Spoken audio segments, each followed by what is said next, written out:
Hello दोस्तों, स्वागत है आपका हमारे यूट्यूब चैनल स्टडी क्लास में। तो बच्चों, आज का टॉपिक आप सभी के लिए बहुत ही वेरी मोस्ट इंपॉर्टेंट होने वाला है। तो बच्चों, आज का हमारा टॉपिक है कि श्वसन तथा दहन में अंतर लिखे। इस तरीके से यह टॉपिक बच्चों हर साल बोर्ड एग्जाम में 5 नंबर यानी कि 5 नंबर में पूछा जाता है। कक्षा 10वीं क्लास और 12वीं क्लास के छात्रों के लिए यह टॉपिक बहुत वेरी मोस्ट इंपॉर्टेंट टॉपिक है और हर साल बोर्ड एग्जाम में पूछा जाता है। तो आज की इस छोटी सी वीडियो के माध्यम से हम आपको बहुत ही सिंपल सी भाषा में समझाएंगे कि श्वसन तथा दहन में क्या अंतर होता है। तो बच्चों, श्वसन को इंग्लिश में बोलते हैं रेस्पिरेशन और दहन को इंग्लिश में बोलते हैं कंब्यूशन। ठीक है बच्चों, तो अगर जो आप हमारे चैनल पर पहली बार आए हो तो हमारे चैनल को सब्सक्राइब करें और बेल आइकन को प्रेस करें, जिससे कि आने वाली नेक्स्ट वीडियो का नोटिफिकेशन आप सभी को मिलता रहे। तो देखिए बच्चों, श्वसन तथा दहन में अंतर। तो सबसे पहला अंतर देखिए बच्चों, श्वसन यानी कि यह एक जैविक क्रिया है जो केवल सजीव कोशिकाओं में होती है। यानी कि बच्चों, जो श्वसन की जो क्रिया होती है यह एक जैविक क्रिया है जो केवल सजीव कोशिकाओं में होती है। लेकिन बच्चों, जो दहन होता है, दहन की क्रिया जो होती है यह एक अजैविक क्रिया है, सजीव कोशिकाओं से इसका कोई संबंध नहीं होता है। ठीक है बच्चों, तो यह पहला अंतर होता है किसमें, श्वसन तथा दहन में। क्या यानी कि जो श्वसन की क्रिया होती है यह एक जैविक क्रिया है जो केवल सजीव कोशिकाओं में ही होती है। यह एक अजैविक क्रिया है, यानी कि जो बच्चों जो दहन क्रिया होती है यह एक अजैविक क्रिया है जो यानी कि अजैविक क्रिया है, सजीव कोशिकाओं से इसका कोई संबंध नहीं होता है। ठीक है, यह इसका पहला अंतर होता है श्वसन तथा दहन का।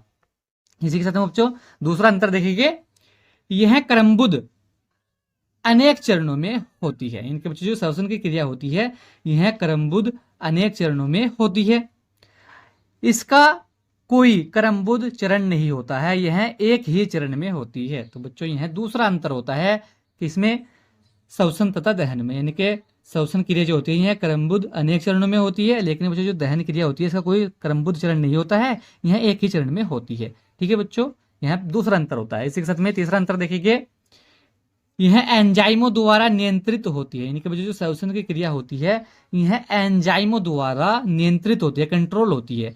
और जो बच्चों दहन की जो क्रिया होती है एंजाइमों को इस क्रिया से कोई संबंध नहीं होता है। इनकी जितनी भी क्रियाएं होती है श्वसन की यह एंजाइमों द्वारा नियंत्रित होती है, लेकिन बच्चों दहन की जितनी भी क्रियाएं होती है इनका एंजाइमों का इस क्रिया से कोई संबंध नहीं होता है। यह इसका तीसरा अंतर होता है।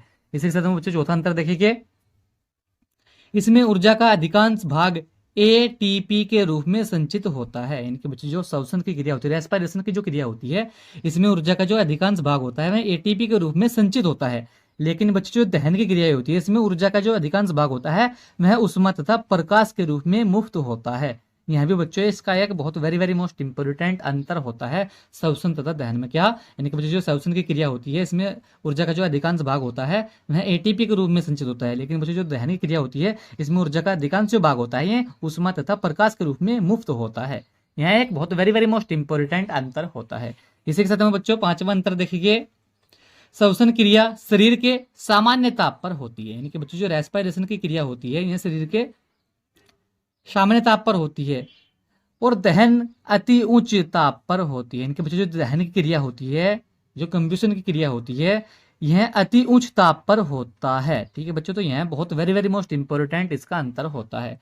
तो बच्चों, आज का हमारा टॉपिक यही था कि श्वसन तथा दहन में अंतर लिखे। इस तरीके से यह टॉपिक हर साल बोर्ड एग्जाम में 5 नंबर में पूछा जाता है कक्षा 10वीं क्लास और 12वीं क्लास के छात्रों से।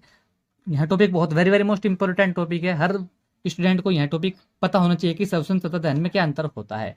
तो बच्चों, आशा करता हूँ आप सभी को समझ में आ चुका होगा। तो वीडियो को अच्छा लगा वीडियो को लाइक कमेंट शेयर करें। मिलते हैं ऐसे ही अगली एक और नेक्स्ट वीडियो में, तब तक के लिए bye bye, have a nice day.